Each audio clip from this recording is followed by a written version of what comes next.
Wilujeng enjing kasadayana murang kali kelas genep patepang deui sareng Pak Jojo ya dina pangajaran bahasa Sunda pangajaran bab genep masih ngebahas ngeunaan biantara atanapi dalam bahasa Indonesianya pidato ya. Mudah-mudahan dina pangajaran bahasa Sunda ieu nu kagenep hidup tiasa leuwih paham ngeunaan materi biantara ya. Nah, di bab sebelumnya memang biantara atau pidato jadi topik anu utama ya dina bab genep sabenerna. Jadi kedah ngerti atau harus mengerti isi dari biantaranya atau isi dari pidatonya. Kita yang pertama yang pengertian ya.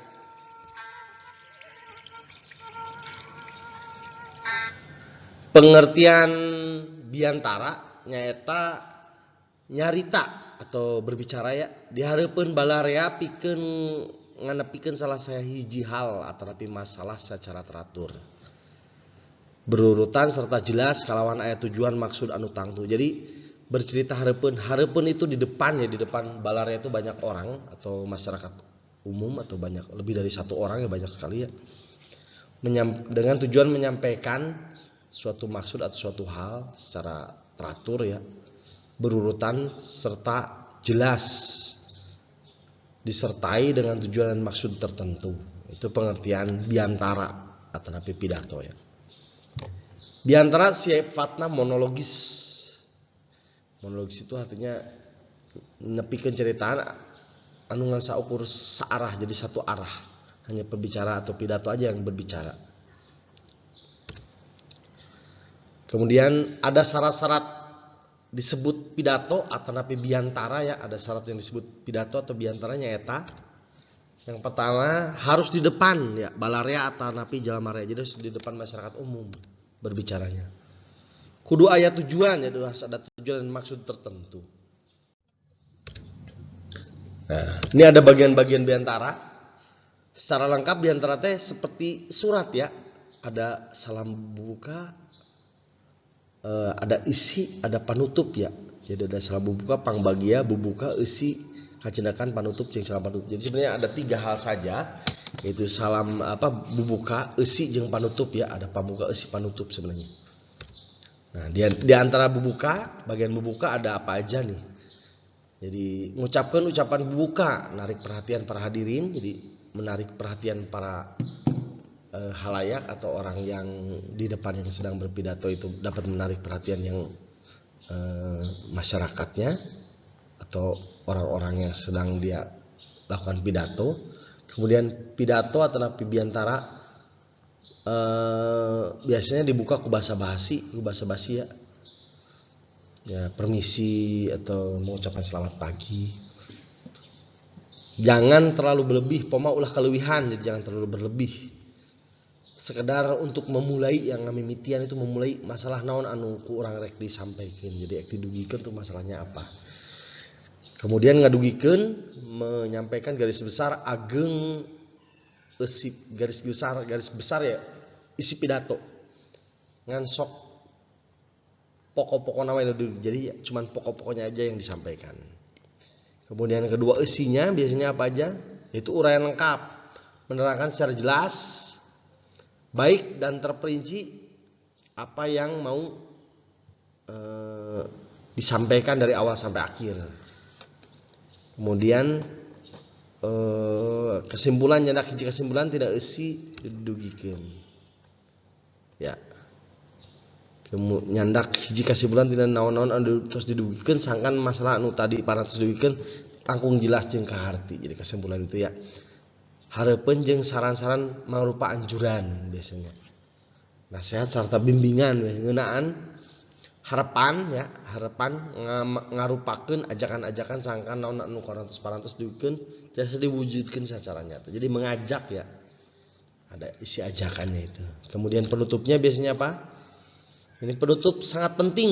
Sabab penutup dalam sebuah biantara atau pidato ngarupakeun salah sahiji anu kacida narik perhatian bagi semua orang ya, para hadirin ya, ngeunaan senang atau tidaknya pidato yang sudah disampaikan, atau mengena pada hati para mustamina, atau maksudnya itu adalah pada yang di depan yang di biantarin atau dipidatoin ya. Nah, itu bagian-bagian pidato ya. Kemudian dina pokokna, jadi ada pokoknya susunan pidato itu ada apa aja. Yang pertama mengucapkan salam.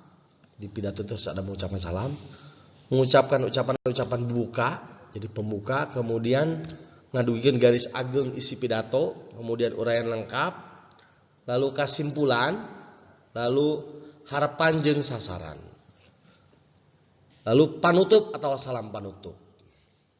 Ada 7 ya. Jadi kemudian tujuan diantara yang pertama mempengaruhi orang lain supaya mau ikut apa yang dimau oleh sang pidato ya. Orang yang biantara ini mau, jadi supaya yang di depan halayak itu mau mengikuti kemauan dia atau apa yang dia inginkan dengan sukarela tentunya ya. Kemudian pikeun mere hiji pemahaman atau informasi ka batur, jadi memberikan pemahaman atau informasi kepada orang lain ya. Kemudian pikeun nyeun batur atau hadirin jadi gumbira. Jadi biantara bisa membuat orang menjadi terhibur dan senang, sehingga orang lain merasa puas dengan pidato yang kita sampaikan. Kemudian langkah-langkah atau langkah-langkah ya yang harus dilakukan untuk menyampaikan biantara, yaitu dan caranya usahakan supaya dalam memilih topiknya harus disukai. Jadi topik yang orang apa, jadi harus hafal ya. Dan pilih juga topik yang disukai atau diminati oleh halayaknya. Kemudian susunan teks biantara serta apalkeun eusina. Jadi susunannya terus hafal, disusun terus apal isinya juga. Kemudian yang ketiga dina nepikeun biantara aya nu disebut taman. Taman artinya bisa nepikeun biantara kudu tatag. Tak tuh tatag, nyaritanya berceritanya itu harus tatag, ditegas ya. Aktual temana, jadi temanya itu benar-benar aktual ya. Munal isinya benar-benar padat berisi ya. Alus bahasanya bagus dan mengandung wirahma ya. Kemudian usahakan supaya isi biantara ulah nepi ka panjang tuh. Jadi jangan sampai.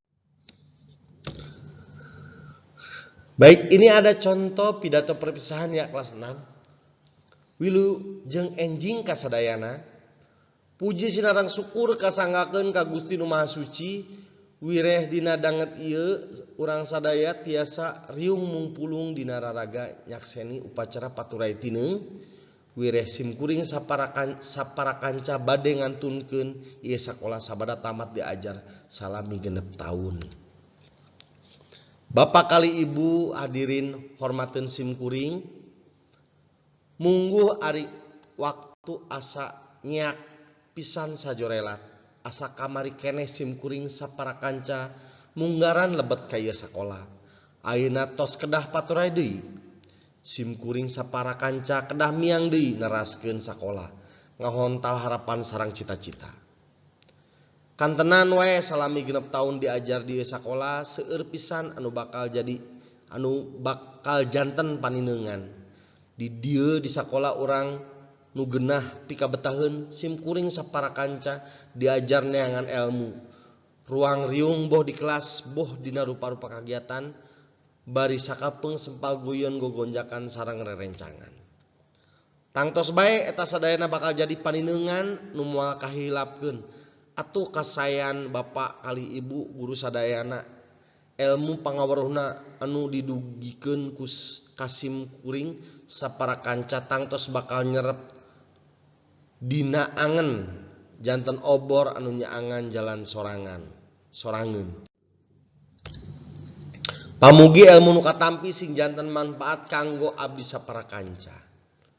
Saterasna pirang-pirang kasayan bapak kali ibu simkuring sapara kanca teu tiasa males eta kasayan. Mung tiasa ngedalkeun dua, pamugi mung tiasa ngedalkeun doa, pamugi rupining ilmu sareng katiasa anu parantos dipaparinkeun kenging ganjaran anu mangtikel-tikel ti Gusti Nu Maha Suci. Amin. Bapak kali ibu guru kalebet reng-rengan ti tata usaha salami sim kuring sapara kanca diajar di sakola tangtosna seueur pisan kalepatan seueur pisan sikap sarang paripolah anu tangtosna tiasa janten ngajaheutkeun manah kasadayana. Jalanan kitu ngawakilan rencangan sadayana dina danget ieu sim kuring neda sih hapun tenanana mugia jembar hapun tenanana kana samudaya kalepatan sareng kaluluputan. Pamungkas nedapi doa ti sadaya mugi sim kuring sapara kanca nu lulus taun ieu sing tiasa neraskeun tolabul ilmu, lungsur langsar teu aya halangan harungan, nyukcruk ilmu di tingkat anu langkung luhur. Rupina sakitu nu kapihatur bilih aya basa nu kirang merenah, kecap anu kirang larap, bilih aya kalima anu teraos kana manah nedah hapuntenana. Hatur nuhun wilujeng enjing. Nah, ieu contoh ya pidato. Nah, urang ayeuna ngaguar bagian-bagian pidatona nya. Nah, bedah bagian-bagian pidatonya. Ada yang disebut bagian pembuka tadinya. Nah, ini pembuka ya. Kemudian ada pula yang bagian isi. Nah, yang bagian isi itu yang ini ya. Sampai. Nah, masih bagian isi juga yang ininya. Kemudian yang terakhir adalah bagian panutup. Nah, bagian panutup itu nih, ini. Ya. Ya, jadi bagian penutup itu yang ini ya. Nah, mudah-mudahan memahami ya dengan bagian-bagian dari pidato, kemudian paham tentang isi sebuah pidato juga ya. Dari yang Bapak sampaikan, kurang dan lebihnya Bapak mohon maaf ya untuk pelajaran bab 6 pidato bahasa Sunda. Bapak cukupkan sampai sekian. Silakan dipelajari materinya. Kita bertemu lagi di lain kesempatan. Tetap jaga kesehatan dan wilujeng enjing.